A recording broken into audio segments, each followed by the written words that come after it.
Jeff, how's your second practice in Frisco this morning? Gorgeous, beautiful day. Kids are great. So their last practice of the season. We'll have a walkthrough tomorrow, and they're in great spirits. Fun. Why don't you summarize the attitude of these last 2 days of the guys? I just talked to my staff about it. We're just seeing a lot more focused. You know, we've kind of figured out our routine a little bit better, and we've maintained more of a normal schedule, which means we're getting up really early, and meetings are really early, and practicing really early, which is something we haven't done previously. So it's something I wrote to myself last year when I got back, was I wanted to maintain more of a workmanship mindset, and we've tried to balance it. They're pressed for time right now. They're trying to go football and bowling at the same time, whatever that's called. So I think we'll play well. I hope so. Do you think the guys are just kind of getting better at going through a bowl movement, having done it a few years in a row, or what's leading to that difference? Oh, I think they're frustrated because they hadn't won one yet, so they're a little bit more. They'll do whatever right now. They just want to win one. They're just tired of hearing that, you know. But I told them that's life. Once we win this one, they'll be saying we can't win two in a row. If we can win this one, so whenever we do get our first one, that'll be the next story. It always is. You've talked about how the last 3 years, whether it's been guys missing or some other circumstances around the team, it's been some challenging bowl seasons for the group. How have you seen them handle that each step of the way? Yeah, I mean, that first year was probably the craziest one just because I wasn't even there with them. And I'm coaching the game from a computer. I mean, so that was weird. And then we had so many kids miss. You got to remember, we had coaches on the day of the game that got COVID and couldn't even coach.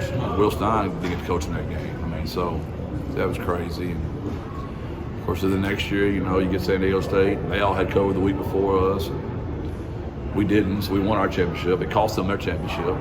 Then all their guys were back for the bowl game, and ours were out. And last year, just the craziness of the opt-outs and the situation we had with Josh and my dad passing away. It was just, it's always just been something crazy. And this year, we're all eligible.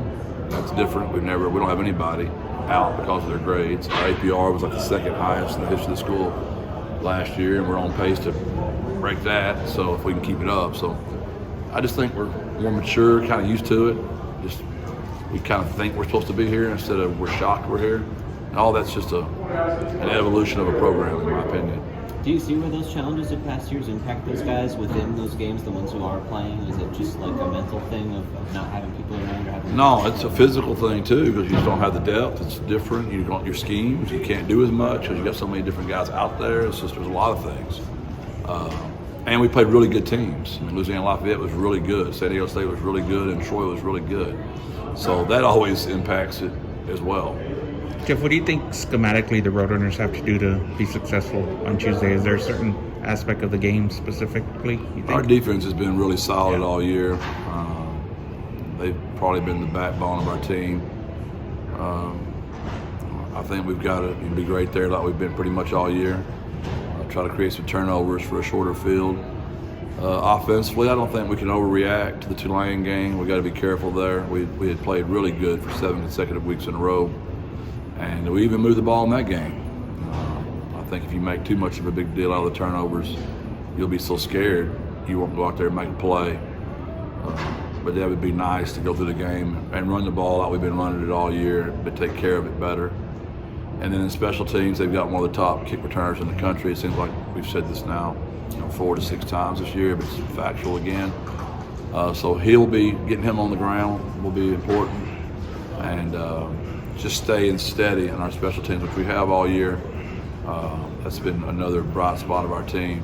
We've played really good, from October on, except for the few turnovers we had versus Tulane. As you wrap up your 4th year here, we're getting to the point where it's going to be 100% of the guys on the roster are guys you recruited and you've had a lot of time to kind of put your mark on the program. How are you feeling about just the state of the Roadrunners overall, looking ahead in the future? I just don't look that far in front anymore.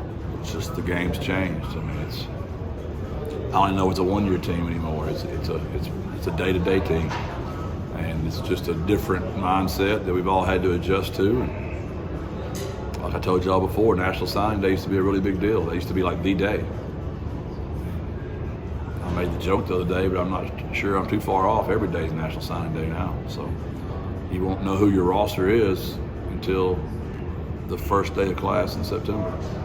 Factually, I mean, we can write about stuff, give grades out for recruits and all that kind of stuff, but it's probably a bigger waste of time that's ever been in the history of college football. You think that leads to a situation where maybe different years, different teams pop up as top contenders in the No, conference? there's no doubt. Or how about you just have a booster decides he wants to win a championship this year and he decides to go out and buy a team. And that year your NIL money is through the roof. And then the next year one of your best boosters might say, you know what, I want to buy a farm this year. I really don't want to buy a football team. Well, then all of a sudden you might not have a very good team. That's where we are. You have any idea what to expect on signing day, the day after the bowl, for you guys? Yeah, we got a good idea.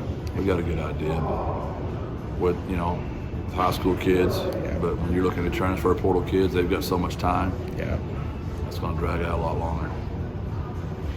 All right, Jeff. Appreciate it. Thanks. I think it's